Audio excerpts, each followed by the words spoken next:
3, 2, 1. Welcome to HVAC Success Secrets Revealed, a show where we interview industry leaders and disruptors, revealing the success secrets to create and unleash the ultimate HVAC business. Now your hosts, Thaddeus and Evan. Hey, welcome back to another episode of HVAC Success Secrets Revealed with Thaddeus and Evan, where traditionally we have good conversations with good people, and any good conversation worth having is worth having drunk, but we haven't quite made it to the bar yet. That'll be for our next time. We are live at the Epic 2024 event in lovely Disney in Anaheim, and today we have on just Greg. Christy's behind the scenes. She didn't want to come on the podcast, but I'll still call her out a little bit. From Platinum Plumbing down in Shreveport, Louisiana. Been in business for 3 years. You've had a pretty good rush in terms of some of the revenue numbers that you guys have hit so far, but I want to walk all the way back to the very beginning on how you got your start in the trades. How I got my start in the trades. All right, so I got out of the service and wound up back in Shreveport and run into a buddy of mine, and he said, I know somebody that's hiring for plumbing if you want to do plumbing. That was the exact pitch, and I had bills, so plumbing never really bothered me.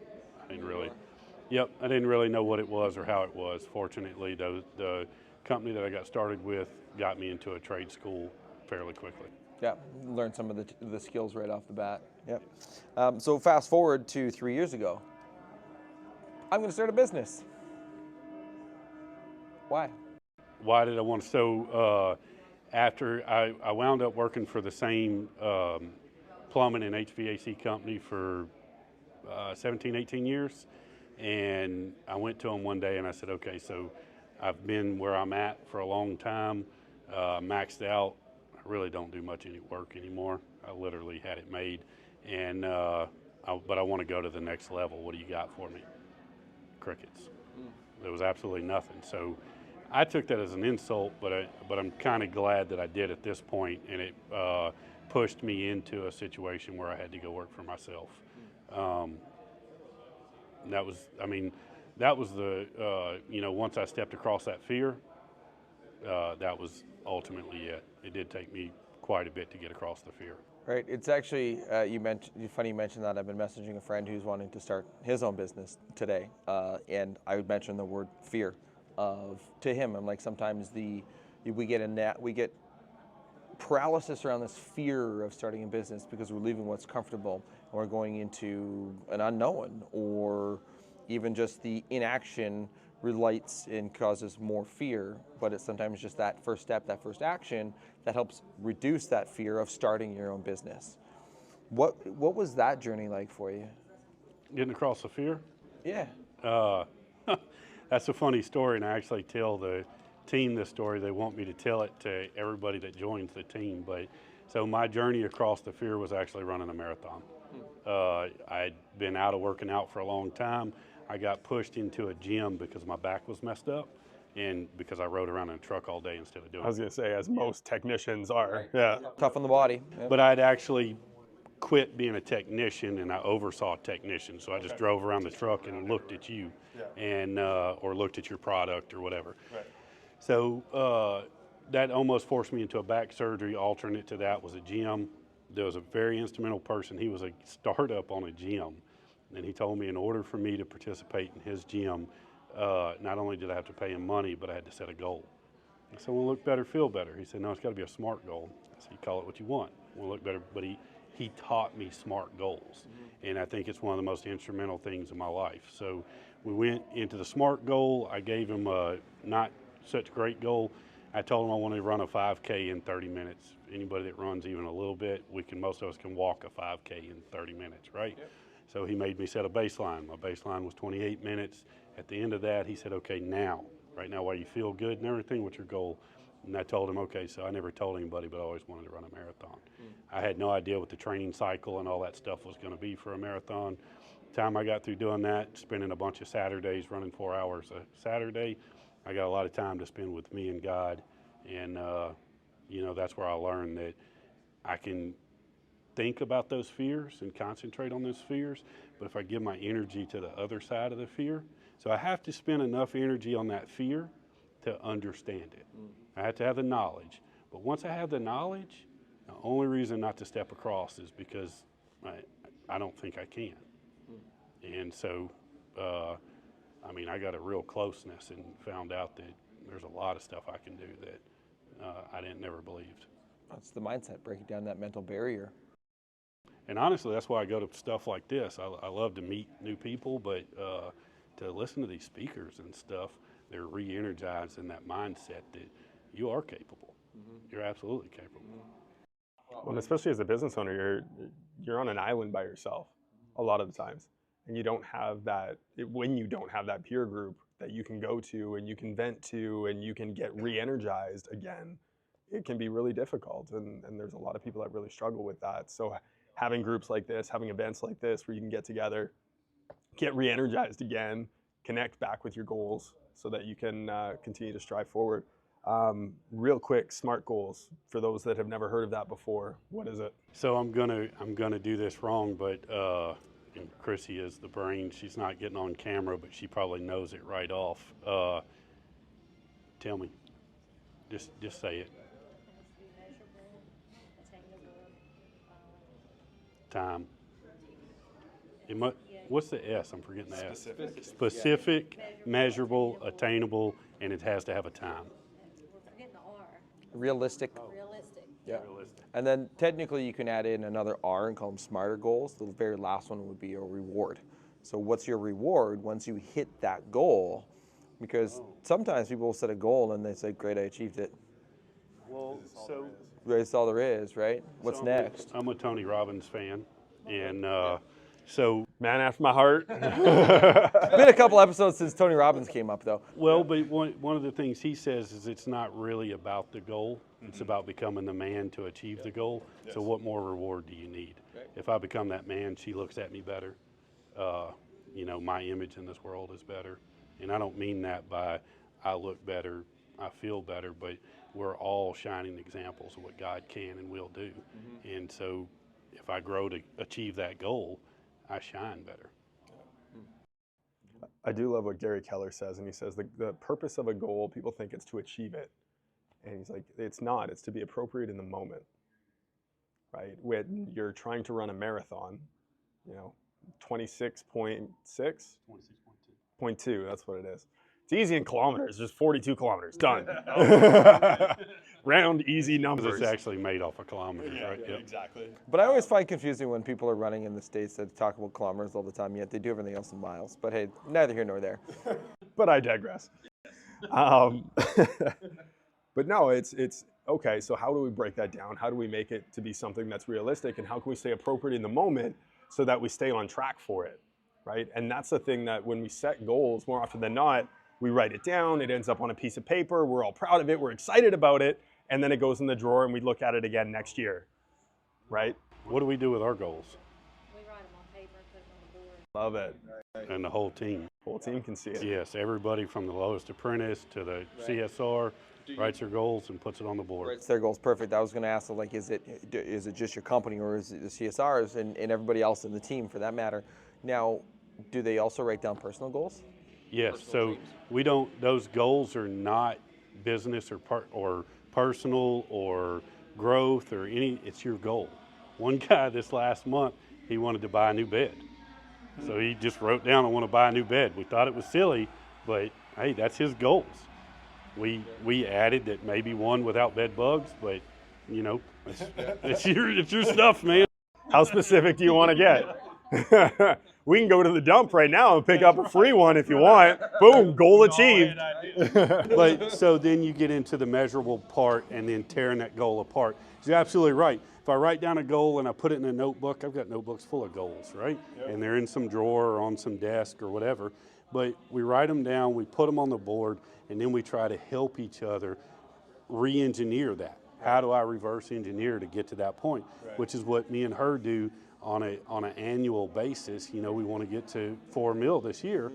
So how are we going to do that? What are the parts and pieces it's going to take to get there?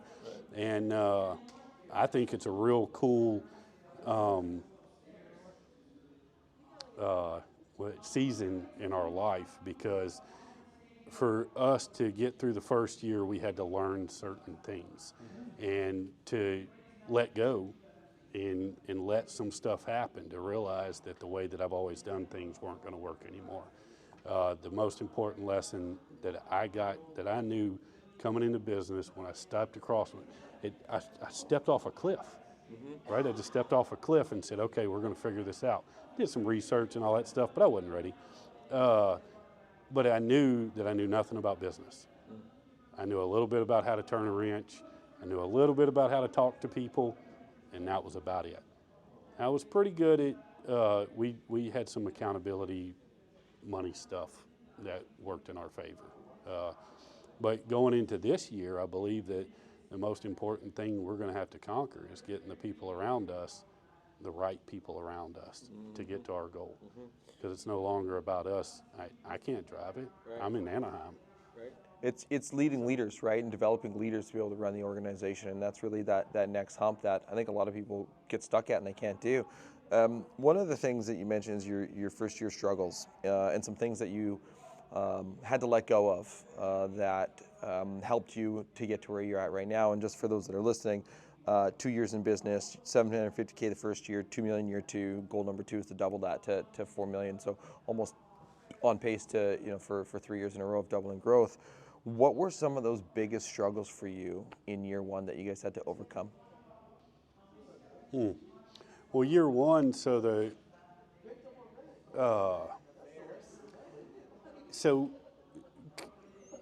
coming into this, I knew that I could change out a water heater and that I could diagnose and replace gas pipe and stuff like that, but I knew nothing about sales. I knew nothing about marketing, and I knew nothing about business process. So we had it in our mind from day one that we wanted to grow a business. We didn't really know what that meant, but we knew we wanted to grow a business, not to create a harder job for ourselves. So I think the biggest thing that I let go of was thinking I knew something. Started reading. That's the one thing that I'm pretty good at is consistent reading. And the real basic stuff in the beginning, Rich Dad, Poor Dad, Never Split the Difference, Profit First. If you hadn't read Profit First, you're probably failing. Should check out Clockwork, his second book. Mike Michalowicz, I believe is the name, is the author. Yeah, I haven't read Profit First, but I just listened to Clockwork, and it was actually, that's a really good book. Have you done Clockwork? Yeah, really good book. And then the third part of that is Gino Wickman's Traction. And that's on my list right now. I just had a coaching call, and Traction was the... Yeah, it's we're going through EOS in our business, and it's a game changer. So, what are you reading right now? I'm actually rereading Never Split the Difference. Okay. So I almost have gotten to the point to where I don't really sell that much in our company anymore, which is crazy to me because I never thought I would have somewhere that I didn't turn wrenches. Right. But now there's certain things that I sell, of course, but for the most part, I don't sell, but I just took a sales class again, so I'm gonna go ahead and plug them because I think this is the new flat rate. If you're in the HVAC, electrical, plumbing, any of that stuff, and you haven't looked into specifically the new flat rate, then you are probably leaving a lot of bread on the table. Third year in business, knew nothing about business. We have 3 trucks on the road. All of them average over 80% closing rate. All of them average tickets over $1,700, $1,800 a ticket. We're in a market, Louisiana, look into it. Probably number 49 on the poverty scale. If you scroll plumbing in our area, we're about it. Our whole area, as far as we could go, 50 miles radius, maybe 1 million people, and we're doing these kind of numbers, this kind of revenue. The other part about that is if you look up plumbing in our area, you'll scroll infinitely. There's no bottom. And so to show out in that arena, I don't mean show out like I don't show out. These cats show out, All I get to do is come to places like this and learn stuff from people like y'all. But it's amazing. It's amazing. I feel like I'm bragging right now, but we're blessed. Right. Well, it's humility to know to put away the ego and put it beside when you start and say, hey, I don't know what I don't know, and I'm going to go find those answers. I mean, shit, good example of this is before we even got going, we started talking briefly about marketing, and you asked a couple questions, and you're like, need to understand it, right? And you ask the questions and seek validation, but also seek validation from others, from multiple sources, right? Just don't rely on one person's source, unless it's best practice, like the new flat rate, or some of the other coaching groups that have those best practices in there, which is it's a key thing. I think a lot of people miss that mark when they start their business because they think they know everything. Oh, I think you're right. Any best practice group is better than none. Yep. I don't know. We were part of a couple. There's probably some bad ones out there, but we haven't found them yet. And I think, just like we said, we got to find the people that are smarter than us at the stuff that we're not good at this year. You know, I believe that type of stuff. Once I start knocking on the doors, they'll open. They'll open. And I mean, we just hired a girl that's, I think Chrissy's got a bachelor's degree. I dropped out in 9th grade. I got let out in 9th grade. Choice, right? And we just hired a girl that's about to have her doctorate in marketing. And right? Am I mistaken? Yeah, I think it's one. Yeah. So I'm like, why would you come work for me? But in the cool, nobody works for us. We all work together. So anyhow, that's pretty amazing. Well, to go back to what you said about the best practices group and how there really isn't a bad one that's putting out bad advice. No one's going to put out malice advice because at the end of the day, your success is their success. If you're not succeeding, they're failing as a best practice group. But I think the important thing is that it's never on the group itself. Taking that time to pause, think, reflect, ask yourself, how does this apply to me? How is it that I can implement what I have learned? Implementation is key. That's what makes all the difference. And that's where I love what you briefly said while you were talking about your running, was when you went running for 4 hours, it allowed you to think about those fears. Well, it also allows you to think through what is it that you're going to do about it. That's right. And taking that time to actually pause, reflect, and go through that. If all we needed was more information in order to succeed, everyone with a fucking internet connection would succeed. But the reality is there's a lot of people in this room right now that aren't, right? So what is it that you feel like is allowing you to implement what it is that you're learning at a lot of these events and those best practice groups that's giving you that leg up to have the growth that you've had? Okay, so first I want to plug Clover Marketing. Love it. Because they are another new practice or best practice group that we're a part of that's been implemental in our success. The new flat rate and freedom builders they've been massive in our lives and our business. We just started with Clover Group and Josh and Kelly. I'm saying it right? Yep, Josh and Kelly. Okay, I'm bad with names. Oh, Josh and Laura, sorry. Josh Kelly. Yeah. Josh, Laura. yes. And Laura, I knew I was saying it, Laura. Yeah. Sorry, not sorry, Laura. Yeah, there we go. Let's clean all that up. So, Right. but anyhow, we've only done a few groups with them, but I mean, immediately, I promise you, the very first group we implemented the way that I do tech meetings. Love it. And so we had 2 trucks on the road. We implemented a new practice with tech meetings, and that day they turned 20 grand. So, you know, so I think the most important thing that I implement is I'll try it. There's 2 things. 1, I'll try it, and 2, I have no competition. So me and Chrissy get into disagreements about this all the time because we have those marriage discussions. And so the try it deal, she never discusses that with me. We're both willing to try it, right? That's not what she said. I was going to say, you're just like our friend Jared. You're willing to try anything once, right? Right, that's right. I'm sorry, I couldn't leave that one there. So, but the no competition, I think, is key. So I'm going to talk about I'll try it first, which is implementation. So before I walked in the room today, I had nothing to lose. I had nothing to lose. Somebody said something that was worth listening to. And honestly, I hate that I can't remember her name right now, but there was a lady in the last breakout session. She was wearing a pink blazer, and she's got a company out of San Diego. Mary Jean? I think so. Yeah. Amazing, amazing. And she was talking about how instrumental it is for women in the trades. And anybody that's visited Shreveport, Louisiana, you couldn't pay $1 million to get a female plumber in your house. Right. You couldn't do it. So that's my goal, right? We're going to get female plumbers on our team. The reason why, I mean, my wife's a testament to what women bring to this world, right? And the fact is that we see them all the time. Amazing, right? So we're going to try it. We're going to try it. I got nothing to lose. But if I don't try, I'm going to be in the same place I was yesterday, Right. no matter what. And if I try it and I fail, maybe not talking about the women thing, but something else, right? Because I know that one won't fail. But if I try a sales technique and I go into this customer's house and I do a thing and it doesn't work, first I need to know, did I actually try it? So, because I always want to shift the process instead of me. And then two, okay, so I have tried it, I measured it, it didn't work. Okay, what have I lost? Nothing, because now I know that doesn't work. Yep. And there's nothing, you know. Well, nothing to lose, everything to gain. Right. Yep. What about the no competition one? So the no competition thing is back to y'all both Tony Robbins, right? So I should give 90% of my energy to the solution and 5% to the problem, right? Or 10% to the problem. And the 10% that I give to the problem is knowing the problem.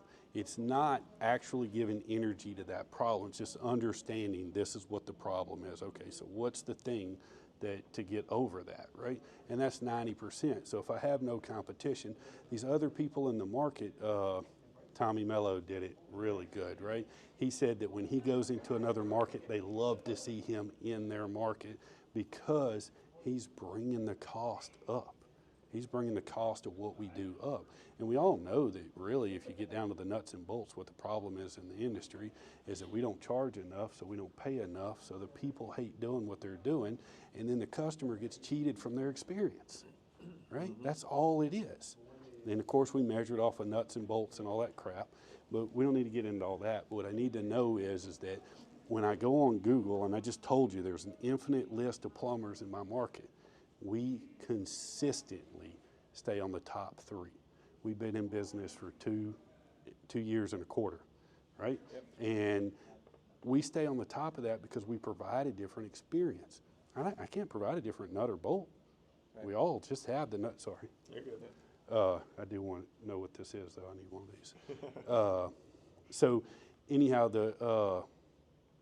so if I'm competing with these people, that means that all I'm concerned with is the nuts and the bolts. That's all I'm concerned with. But if I'm in the market and I'm trying to bring those ships up with this ship, then we're not competing anymore. We're helping each other out. Right. Well, and I always liken it to people, product, price. And a lot of times businesses will go price, product, people. And this kind of goes on to the Tommy Mello thing, right? And so they want to be able to set their price, and then there's the product, and then they take care of the people. Well, no, it's actually inverse. If you take care of your people first, that allows you to have a better product, which AKA relates to a better customer experience, and then it allows you to charge more, which increases your price. And it all starts with that people component of things and making sure that that rising tide raises all ships. And that's a great philosophy to look at it. We're here to help each other out in an abundance mindset. But I love that people thing, and the people part of it is the technician. Yeah. The technician is the most important part of the whole equation. I've taught, my wife did a lot of time in retail, so she was always taught that the customer is the most important person. And we don't ever want to cheat the customer. That's just true. Everybody knows that. Everybody, I'm sure, listening to this knows we don't cheat the customers. But the important part, though, is when I take care of the technician takes care of the customers. Yep. He wants to, or yep. She wants to, they want to. Yep. I'm going to move my pronouns around. Right? Well, and it's not just, it's every single person in an organization, too, and that's that key thing. So, but to be respectful of the event and the time, we want to thank you for coming on. It's all, we could keep going. That's the tough part about coming to live events and trying to do like 25-minute micro episodes, because normally we're like 60 minutes. So thank you for taking the time out of the event to sit and chat with us. Thanks to the New Fly Rate for hooking us up and getting us together to be able to do this podcast. But before we do wrap up, we have one final question here for you, Greg. Go ahead. What is one question that you wished people would ask you more, but don't?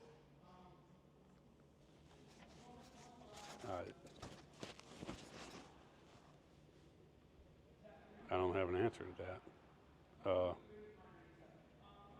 I mean, honestly, I know because I talked a lot during this, but I'm usually naturally more reserved.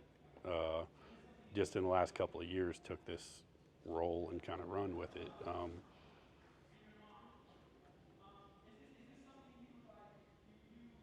don't know. What question do you think I like being asked? Wish people would ask you more, but don't. I mean, if you want to, feel free to chime in too. She's scared you're going to make her get on the side of the camera. How could we help each other more? You know, that's really, all of this is about helping each other. We're all in the service industry because we like to help. So,